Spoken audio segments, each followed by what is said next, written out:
Hello everyone and welcome back to episode 291 of your favourite Formula 1 show. Yes, Knowing Wheel is back. Of course, we're heading now into the Dark Ages, as I think we're going to be calling it. We've got one race in about the next 8 weeks, so Jamie and I, we're going to be back with some rambles. Now, before we get into anything, before I even say hello to Jamie183, we're going to take some time, just at the start of this episode, to pause and reflect. And most importantly, apologise to you, the viewers, because recently, you might have noticed in a couple of the videos, we have been using some AI imagery for the thumbnails for a couple of the episodes. Now, this wasn't a conscious decision we made. That's a proper AI kind of typo there. Yeah, Matt's become AI for this episode. I'm actually AI now. I'm not a real human anymore. This wasn't a conscious decision we made. For some reason, YouTube shipped out a feature recently that I haven't got it on my main channel. I've got it nowhere else. It just seems to happen on Knowing Wheel. I don't know if it's because we upload podcasts rather than normal videos as such. And basically, I saw the first one. It literally made me spit out my drink on my keyboard, so I used it because it was just hilarious. I saw the second one. Jamie was staring into our souls, so I used it because it was hilarious. And then the last week's one from Japan as well. Jamie's got ET hands, so we're not going to be using them anymore. They were just quite funny, to be honest. But hopefully, I haven't seen a single comment moaning about them. I have. Have you? But they're mostly from me and one viewer. Fair enough. So. Yeah, you haven't been a fan of them either. Although Jamie has been the main instigator for them because obviously they've got his face in them. That's so I true. think he's been feeding the algorithm. But viewers, who does all of the editing, the uploading, the admin on this podcast? It's all Matt. So if you didn't know that, you do now. And so he was the one choosing the podcast thumbnail. So actually, it was YouTube choosing the podcast thumbnail, but you selected it. Hilarious. Yeah, but it was just hilarious on three. Every single time, it literally made me laugh out loud. Just how kind of YouTube basic, but just funny they all were. Yeah. On one of them, it made up an ear, because I don't think I ever had this podcast on without my headphones on. Yeah, it did. The first one, you've got an ear. And I'm like, how does it know what my ear looks like? That's so mad. Is it accurate? Can we get an ear? It was fairly good. Do you want to see my ear for real? Have you got particularly abnormal ears, Jamie? No, they're just quite standard. But you just got default ears? Yeah, I guess so. I haven't paid for a skin on that part. So, that sounds horrific. As you say, yeah, it sounds very That's why I wear headphones all the time. They're just like bandages. Sorry, I'm just now going through all our thumbnails, kind of trying to see whether there's a fairly even spread of our pictures. And it seems to kind of swing from one extreme to the other. You've been the thumbnail picture in 5 of the last 6 episodes. Okay. Prior to that, for the last few before then, we were pretty even. And then I was the thumbnail for 9 episodes in a row. We should start tracking the end of last year. Who gets more clicks. That would be a good one. I think it's actually fairly even. Listeners, in the comments, whose face are you more likely to click when they're on the thumbnail? Let us know. Yeah, I think it's fairly even. I'd say we're both. I mean, it's a 50-50 partnership, despite the fact that I do all the work behind the scenes. Yeah, but I bring all the work on the camera, so. Oh, fair enough. You're okay. We'll go with that one. Right, you can tell already. Then, I mean, we are about 3 minutes into this episode, I should say. Obviously, the next few weeks, it is like we said, we're going into the Dark Ages. We haven't got. I mean, I say we haven't got as much to talk about, Jamie. This is Formula 1. Nothing ever really stops in its entirety, does it?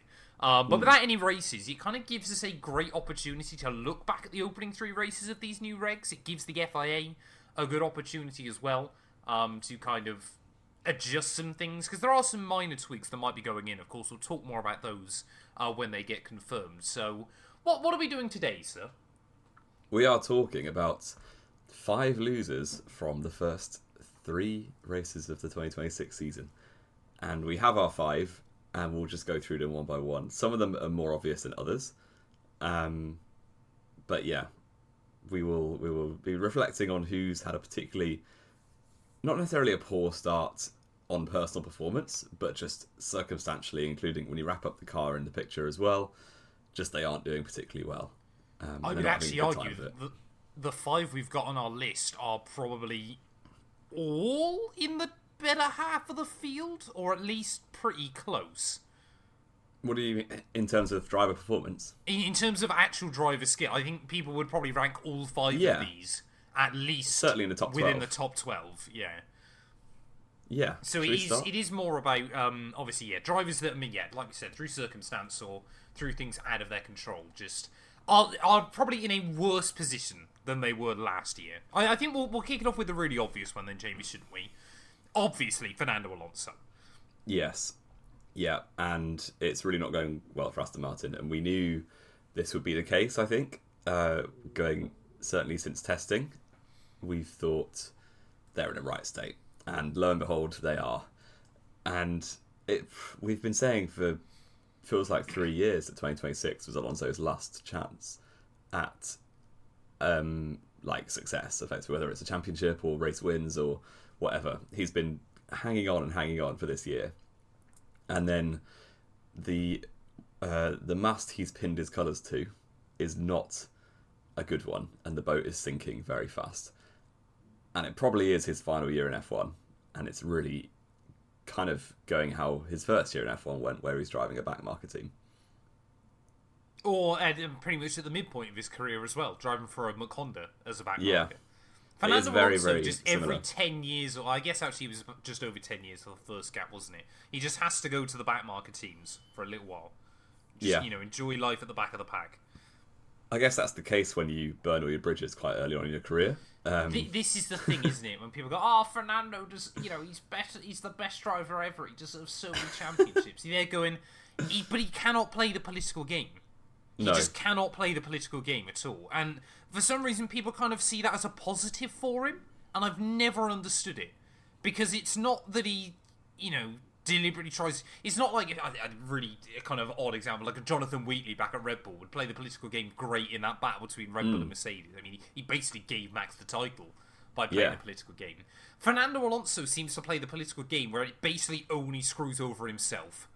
Yeah, and he likes being this maverick, doing his own thing. Even back when he first started, and it was all him against Ferrari and Schumacher, I do think that was probably quite positive at the time, because the FIA and the stewards were always on Ferrari's side with Jean Todt at the helm and everything, and then Fernando was the kind of the great opponent to that in the first instance. But then I think when Lewis turned up in 2007, and then it all kind of kicked off at McLaren, obviously, and then Ferrari was going all right for him, but he just never quite got over the line, and then eventually had the soul beaten out of him. Ferrari had its issues pretty much immediately. I mean, it was Australia 2010, wasn't it? Yeah. Where Massa didn't let him by, and basically, obviously, Fernando's whole team around him, his personal team, basically went, that can never happen again. And from then on, there was always a bit of distrust, and obviously Felipe didn't want to work with him either as much.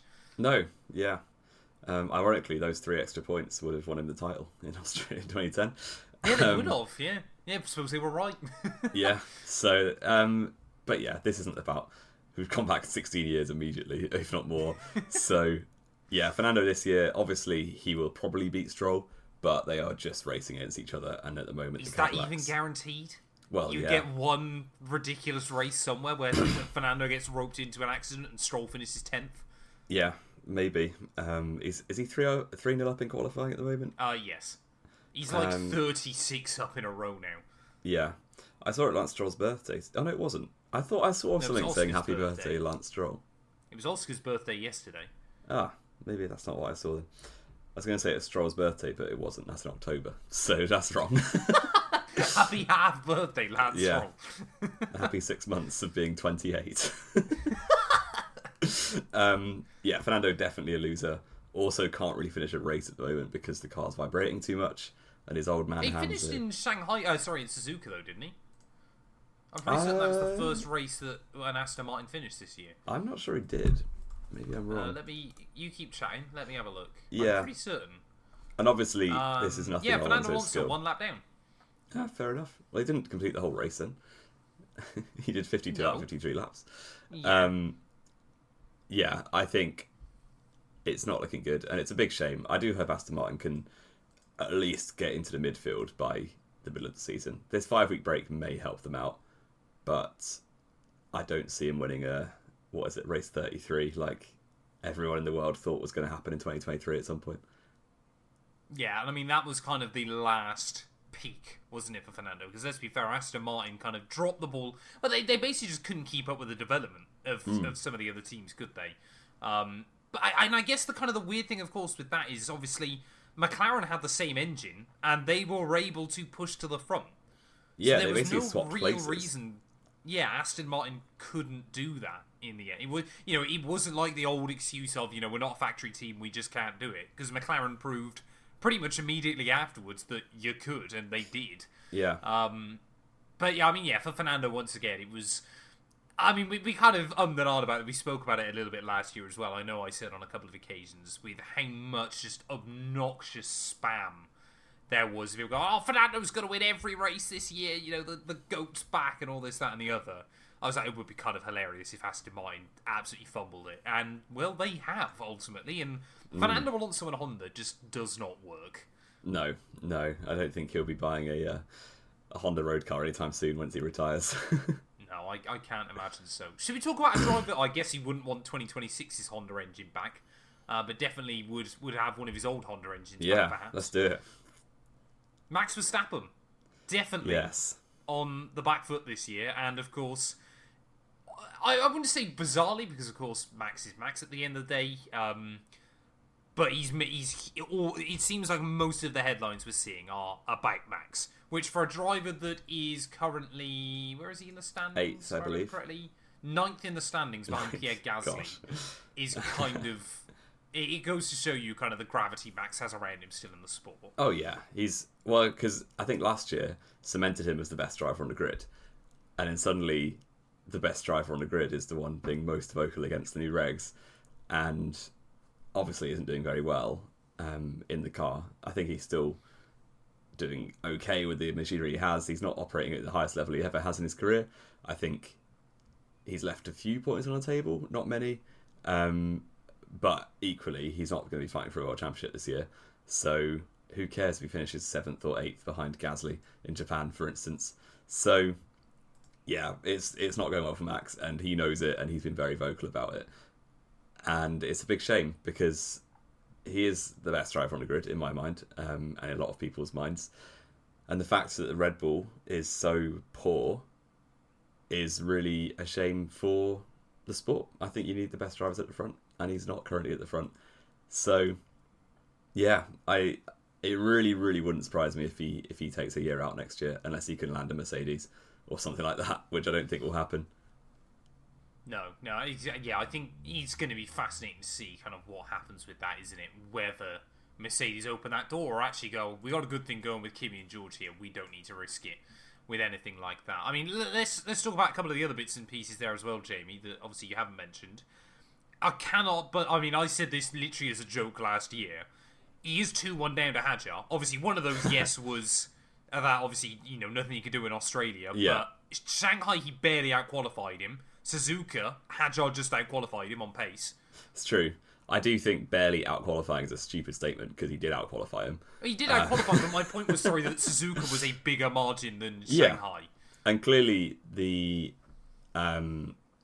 as Max and Alonso have both been saying, I think driver skill in high-speed corners in qualifying is taking out of it a little bit at the moment, and it comes more down to deployment, which is why you, especially at the cars that don't have their deployment sorted out as much, you don't see very big gaps between the teammates at the moment. So I think that's part of the reason. Fernando's still been comfortably beating Lance. Yeah, but come on. I think Hadjar's more of a threat than Lance Stroll at the moment. And clearly, also, he's going quicker than Max. Also, part of me thinks Max has lost interest a little bit, and that isn't great on him, obviously, and he should be doing the best he can. But I think if you think about how good Max was in Qatar and Abu Dhabi last year, for instance, compared to now, he's just not trying as hard. And when you don't love the sport and you kind of hate your car and you hate the regs and you don't like the ethos of the sport, you kind of think, yeah, why would you put all your effort in? But this is job at the end of the day, so yeah. Well, this is the other thing, isn't it?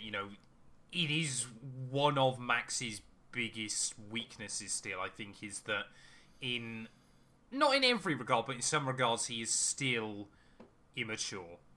And we kind of spoke about this even when he was at the top still, with kind of, the way he dealt with the media sometimes, the way he deals with, you look at some of the occasional bad race he would have in a couple of years as well, obviously when he did have the dominant car, of, when things weren't going his way, he still absolutely lets it get away from him in a way that isn't helpful and is, worse than a lot of other drivers would do in that same scenario. Literally fair. look at Suzuka last weekend, refusing to talk until certain media left because they literally asked him a question last year about a fairly glaringly obvious example of when a race didn't go his way, and he absolutely threw his toys out the pram. And he has a personal issue with that journalist now. Exactly. Yeah. Every driver has flaws. It's human nature that no one can be perfect in every regard, but the fact that he'll let it get away from him so badly is still a major issue. And it is kind of that question as well, of course, of, yes, Formula 1 drivers, they're hardwired. They want to win everything. Max isn't unique in that regard. They are all of the drivers that stick around are like that. You don't stick around otherwise. But I think Max is more like that than some drivers, though. Or maybe he's just had a bit of privilege in his career. Yeah, you have obviously, a Michael, an Ayrton, a Max. I would say Lewis to a slightly lesser degree. Yeah. Because I think, obviously, unlike those three, did obviously have to come up through the ranks slightly differently. I wouldn't say on the back foot as such, but more with a point to prove, rather than just, I want to beat everybody I possibly can. But you've got to, obviously, you've got to have that extra motivation to win. But I would also say in years where maybe the teams and cars have struggled, I mean, we're only 3 races in, of course. It's still early to jump the gun, but Max almost kind of doesn't have that same motivation in a way maybe an Ayrton or a Michael would have, I think. Here's an interesting one. Do you think if the Red Bull was the fastest car, or even the second fastest car with an ability to fight, do you think Max would... Yeah. Do you think Max would be quite as vocal about the regs? Not quite as vocal, no. I still think he wouldn't like them. I still think he would say he's not a fan of the way these cars are, because I'm not suddenly just going, he's got a bad car this year, he therefore hates the regs. Yeah. Because he has made it clear beforehand that he wasn't a particularly big fan of the way it was going anyway. No. And for that you do understand that obviously it's not just wow, I've got a bad car, I'm not happy. Exactly. There is more to it than that. He's not just quitting because his car sucks. He didn't like the regs to It's a big part of it. Don't get me wrong, but it's not the sole reason. But then again, I've always said this as well on the show, that Max is one of those drivers, he's always tried to hedge his bets a little bit with it, of, I'm not worried about how many world championships I win, and that kind of thing. Do you not think that's true, though? No, absolutely not. No one that cares about winning that much doesn't care about the numbers.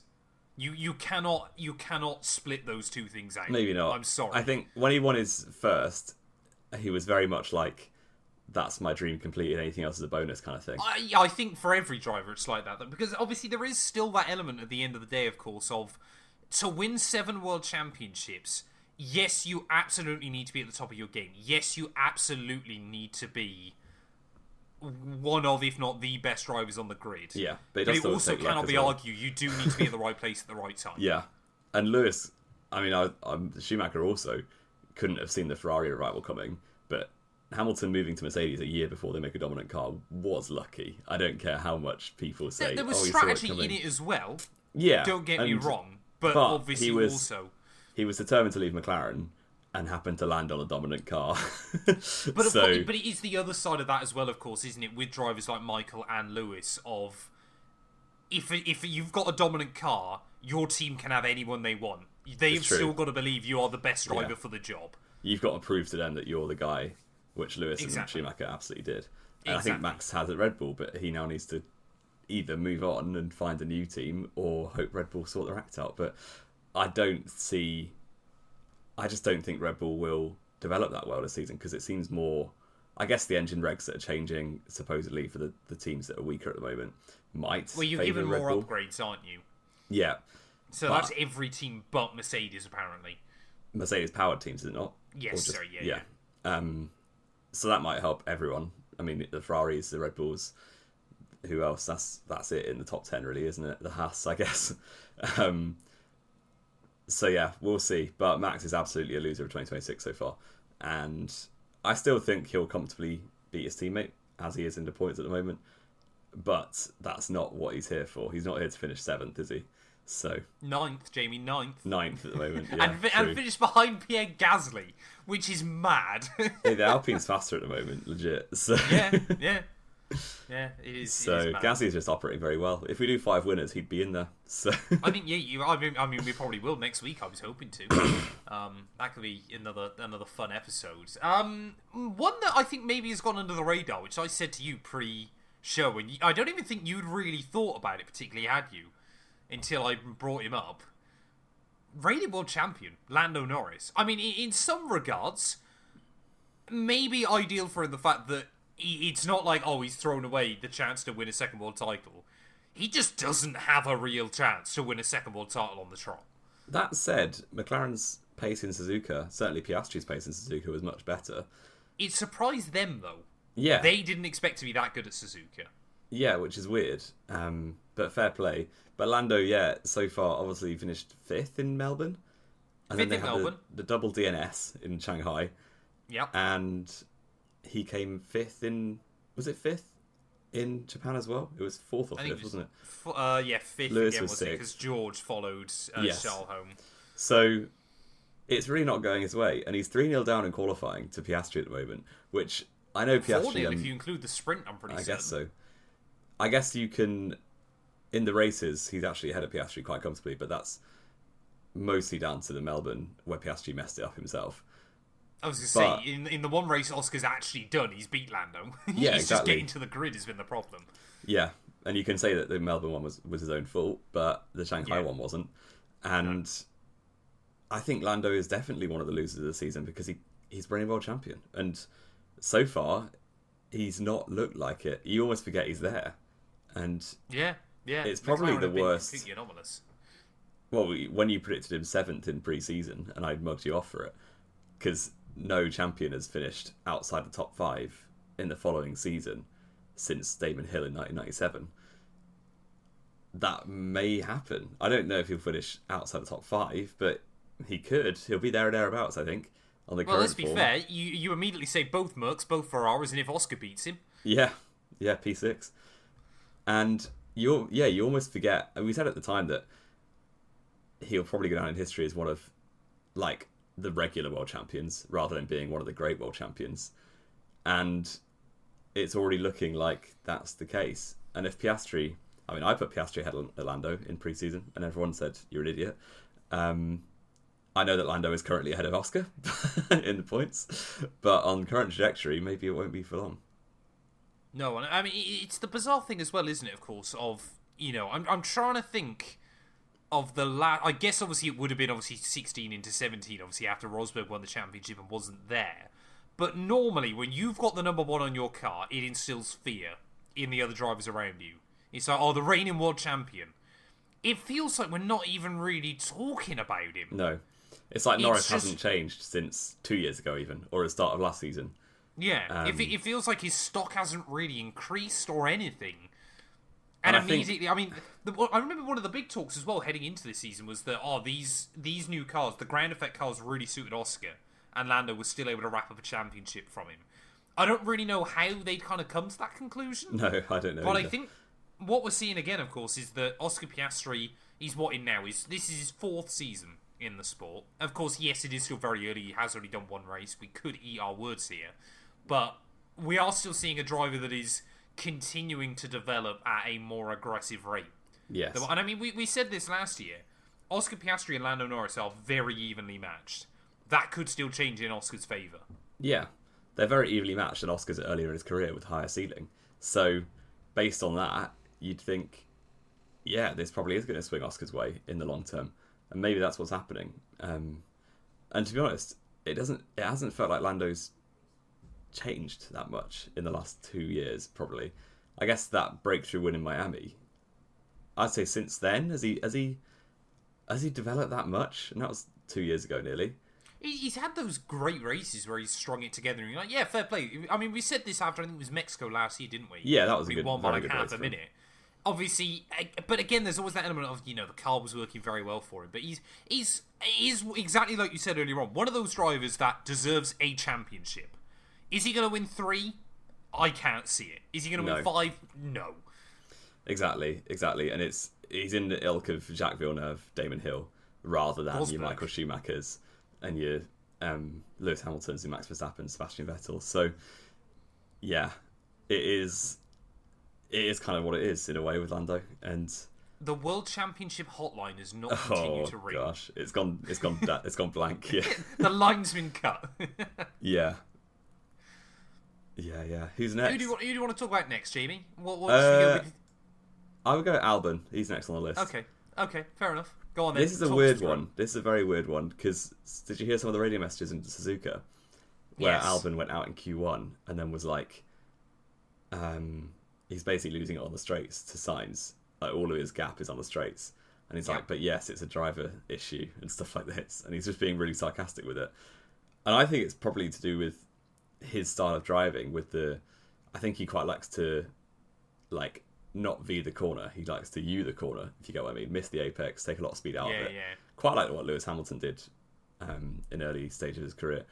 And because of these very complex engines, where random bits of power delivery mid-corner affect you later on down the straight, it's just not working for Albon at the moment. And he's currently on no points. Sainz obviously picked up 4 in Shanghai. 2 in Shanghai. Sorry, Suzuka, even. No, it was in Shanghai. Was it? I thought you scored at Suzuka. No, he scored because everyone got DNS'd. And that was what raised them all up, wasn't it? So. Oh, yeah, of course. Yeah, Albon currently on no points. I think he's not made it out of Q1 yet this season. And obviously the Williams is really poor. But the Williams is only better than the Caddy and the Aston, isn't it? Yeah, realistically, yeah. And Colapinto on occasions. So it was curious to see where this goes, because I think Sainz is showing more adaptability at the moment. And I think this is maybe what people expected when Sainz went into Williams last year, that Albon would suddenly become the second best Williams driver. And to be fair to him, for most of last season, he was easily the stronger one. But then, latter third, Sainz really stepped it up. Yeah, you kind of had that recency bias, wasn't it? Obviously, Baku was a huge breakthrough for Carl. I mean, could have been on the pole had there been just one more red flag, which sounds ridiculous when you remember there was 6. and another one didn't seem so crazy when you say it out loud. But I feel like, I remember we talked about this, didn't we, at the end of last season? Recency bias really got in the way with it, because Albon did do the better job at Williams throughout most of the year. It was just the fact Sainz scored 2. He deserved the podiums, but 2 lucky podiums. I think Qatar's was very deserved. I think he was operating very well at Qatar. Yeah.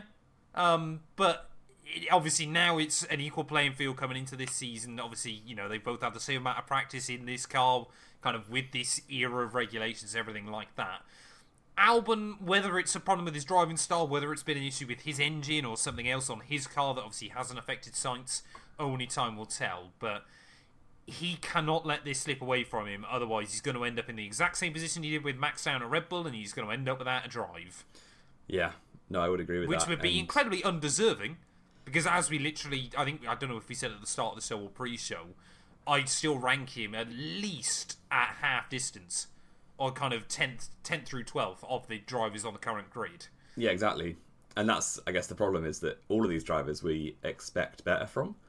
And whether down to the car... And they deserve better, I think. Yeah, they do, Yeah, they certainly do. And Albon, I think... It sounded like in Suzuka that his head was in the dumps a little bit, because it's like he feels a bit powerless because his driving style, the ethos of his whole career, suddenly isn't working. And that's probably one of the first times... You've been learning since you're 8 years old. Yeah. Other than maybe the latter half of 2020, that's probably the first time ever where he's been, like, consistently losing, really. Well, let's be fair, on the other side of that, he basically has spent the last few years stat padding against terrible drivers. But then last year was a pretty good driver to go against, and he did himself quite a lot of favours. He did. His stock was at an all-time high. Mid-season. Yeah, all-time, yeah. That was a good one. Thank you. A good accidental one. Yeah. Again, the 5-week break might help Williams, and they need to get all the weight off, clearly. But they reckon they're still 18 kilos overweight, don't they? That's come down quite a lot from pre-season already. Yeah, exactly. But again, obviously, that helps both drivers out. Albon's still got to find that against Sainz, hasn't he? Yeah, definitely. And we will see. I think James Vowles, it's a big shame because I like him a lot, but he has been hyping up 2026 to no end for the last 3 years. And then as soon as we get here, they've really taken a step backwards. So yeah, Williams are odd. They should never hype up anything because it does often seem to bite them, doesn't it? Yeah. I think this is, ultimate, because originally when we did this list, we put Albon and Sainz in together. But actually, Sainz has done alright at the start of this year, all things considered, so we just left it as Albon. I think the other big thing, of course, for Alex is Carlos Sainz is still underrated as an adaptable driver. I mean, in his 3 years with Leclerc, they were, I'm pretty certain, basically even on points. And everyone bangs on about how Leclerc, was a future multi-time champion, everything like that. Sainz outscored him, I think, in 2 of the 3 seasons together. Sainz outscored him in his first year at Ferrari, if I remember correctly. 2021. Yeah, 21 and 23 he did. Yeah. 22 and 4, I think Leclerc beat him quite comfortably. Actually, they were together 4 years, weren't they? Yeah. Ignore me. Carlos Sainz, 164.5 points. Charles Leclerc, 159 points. In 21? Yeah. Yes. 23, he definitely beat him because he obviously got that race win, and Leclerc didn't. And 22 and 4. No, Leclerc 206, Sainz 200. In 22, was that? Oh, sorry, 23. That was 23. Okay. Well, regardless. 22, Leclerc 308, Sainz 246. And the amount of just 2021. The amount of just 2021. teams that Sainz has driven for is a bit mad as well. So he's gone around the block hugely, and he's obviously driven Toro Rosso. Not Red Bull. I think Red Bull maybe next year if Max pieces out. It could be, yeah. I mean, we spoke about this for this year, didn't we? Or last year even. Yeah. Obviously McLaren, Ferrari, Williams, Renault free. Yeah, forget about that one. My word. And that's it, isn't it? But half the factory teams on the grid he's driven for already. So, yeah. Speaking of drivers at a factory team, the last driver on the list, which I don't think he should be on the list, but we needed 5. Nico Hülkenberg. Okay. You're right. Yeah, we'll talk about Hülkenberg for a second, and then I want to ask you a question then. Okay. Yeah, I mean, ultimately, it boiled down to the fact, obviously, Hulk, with the exception of Albon, that we've literally just mentioned, he's the only non-Caddy or non-Aston Martin driver to score this year. Yeah, that's mostly down to circumstance, because he had a DNS when he qualified 11th in Melbourne, and when he should have finished 6th there. Maybe behind Bortoleto, but he would have got points. Because he always finishes 6th? 7th in Melbourne. 7th, sorry. Finishes. Yeah, 6 but points, isn't it? I do think he would have got points in Melbourne. And then Shanghai and Suzuka, he was in and around the points in qualifying and then got terrible starts in both of them because the Audi doesn't know how to start yet. And he's finished 11th in both races. I think he easily would have been ahead of Sainz in China, if not a few more drivers. And then Suzuka... And he had a 17-second pit stop in China, which no one noticed. And then also, in Suzuka, again, P11, because he had a terrible start after getting in and around the points in qualifying. So, I do think it's very harsh putting him on this list. I don't think he's that much of a loser this season. I think Audi are underperforming generally. They should have a few more points, for sure. They've got great qualifying pace. Yeah. And they've got very good top-end speed as well. Yeah, and their car is very solid. It's just like the German attempt at building an F1 car. It's like, yep. No problem, we've done it. Good car. There we go. But it's just not delivering the points at the moment, whether down to operational things or mostly the starts, I think, to be honest. They've got to iron a few things out. Well, I think they were both on row 6, or they were like 10th and 11th in Suzuka, and then after lap 1, they were like 17th and 18th. So that just screws you over completely, because it's on a track like Suzuka especially. Yeah. You just can't do anything. Exactly. You've thrown your toys out there. You've done a real Max Verstappen there, Jim. You've thrown your toys out. I'm not here next week. Who would you put in instead of Hulk then? Possibly Franco Colapinto, because he scored a point though, which he desperately needed. He has, but Gasly scored about 25. So So Gasly scored like 96% of Alpine's points. Bortoletto scored 100% of Alpine's. So is Sainz at Williams, actually. I think my big reason not putting Colapinto in was the fact he scored a point probably actually means he's ended up doing better than I think we were expecting him to. But the Alpine's really good. I think if we did this again Yeah, mid-season, I'm not arguing against that. But if Gasly's on like 80 points and Colapinto's on 5, which is reasonable at some point in the season, I think Colapinto will still not be on the grid next year. But he has done an okay job in the first 3 races. But yeah, Suzuka it is was that hilarious thing, terrible for him. isn't it? Now of. I mean, there were literally talks last year that Fernando could go back to Alpine. Imagine if he goes back again. Yeah, so no one's ever signed for the same team 4 times, surely. I feel like there would have been someone in the 90s that went back to like a Jordan or something on 4 separate occasions. Or something like that. I mean, Kvyat went back to Toro Rosso 3 times, but most of that was didn't choose to. Yeah, I feel like there's going to be one on... Like, if Giancarlo Fisichella would have gone back to Jordan, or what Jordan became, I guess, as well. 4 times. He definitely did it more than once, let's put it that way. Yeah. Why have you put Hulk in the losers then, Matt? As I said, it's not that... And again, you kind of took this as personal offence for him. I'm not saying he's driven badly this year. It's just the fact that he hasn't been able to get what he should have out of it. Hulkenberg's stock, again, was at a pretty... I mean, especially with that podium, of course, last year. I wouldn't quite say it was an all-time high, but he is still, highly regarded up and down the paddock. Yeah. But he just... Obviously, Bortoletto's got those points. Again, a bit like what we saw with... obviously, we spoke about like with Lando and Bortoletto. Lando and Oscar, even. Bortoletto is still improving. I would still argue that Bortoletto has got a higher ceiling that he should be able to get to. So Hulkenberg's got to try and... Bortoletto's in his make sure second that he season. Of course he's got a big exactly. season. Yeah. But I think, could this be the year where it starts to get away from Hulk again? Obviously, it is still very early, and I'm not suggesting based on his first 3 races that that's immediately going to happen. But, if Bortoletto continues to improve and evolve, I'm not saying it's impossible either. No, and he is also 37, I believe. So, He's the 3rd oldest driver on the grid. He's not got that much left, I don't think, in terms of years in the sport. But I don't think this will be his last, put it that way. Fair enough. One more year with Audi, I guess. At least. Maybe if they can improve next year. We'll wait and see. Have we got anything else to add, Jamie? I think we've ended up doing this episode longer than I think we thought we would. Yeah, but I think that's about everything. Obviously, Wonderful. no Bahrain this week. So no Bahrain this week. And no Saudi 2 weeks later, which is and no Saudi a shame for the sport. It certainly is. But obviously, Jamie and I will be back. I'm sure we'll have plenty more shows coming your way as well. Thank you all, as always, so much for listening. If you have enjoyed, please do make sure to leave a like, get yourself subscribed, drop us a follow, all that good stuff. Let us know your winners and losers, or your losers, I guess, because we'll do winners next week probably, from the start of 2026. And yeah, we will return hopefully next week, I guess, like we said, probably with our winners of 2026 so far.